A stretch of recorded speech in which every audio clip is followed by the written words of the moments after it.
Hi, I'm Emma Bridger from People Lab, I am Belinda Gannaway from Fathom XP. and we'd love to talk to you about our new book, Employee Experience by Design. Right, Emma, let's get really into it now. Let's talk measurement. How do you start measuring employee experience?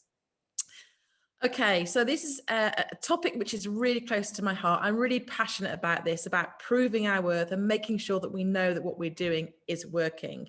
The starting point for me is always to be really clear on what you mean by employee experience. So this is why our definition is so important. We have to be really clear on what we're measuring so we can measure it. The second point is to get really clear on your goals and outcomes. A really good test of whether your goals and outcomes are right is the ease at which you think you can measure them. If you're writing your goals and outcomes, you think, I haven't got a clue how I'd measure that, they're probably not quite right. So your goals and outcomes, get really clear on them, and then you'll see how you're able to measure them. What that then looks like, depends on what it is you're actually going after. So that's always going to be a starting point. Okay, if we start there, what do we do next? How do we actually go about measuring employee experience? Great. So again, we've got a whole chapter in the book that shares some fantastic tools and simple frameworks and measurements. But I like to break it down into what I call process, impact, and outcome measures.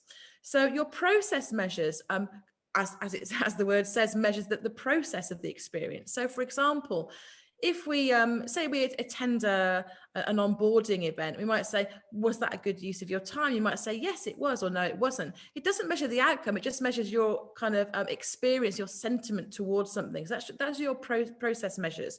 And they're useful, but on their own, they're not really going to help you evaluate if you're having the impact you want to have. Your second measure is your impact measure. So that's the kind of immediate impact of an experience. So for example, let's take the onboarding journey and experience. We might look at the impact of onboarding. So we might look at the way that our employees rate the onboarding experience. How has it made them feel? What's the initial kind of impact of that experience? Are they excited to be working for the company as a result of the onboarding experience? Those are your impact measures. Your outcome measures are kind of like what you're really going for. It's the so what question. So yeah, you might have a great onboarding experience. People might say that in the moment it made them feel really positive about the company, and they're really excited to get going, and they knew exactly what their role was. But the outcome that you're looking for is you want to make sure people stay past the 6-month mark, for example. You want to make sure that people are talking positively about the organization. It's what's the outcome you're going for, the so what factor. So I think breaking it down to those 3 areas is a really simple way of approaching your measurement and having a really clear measurement plan.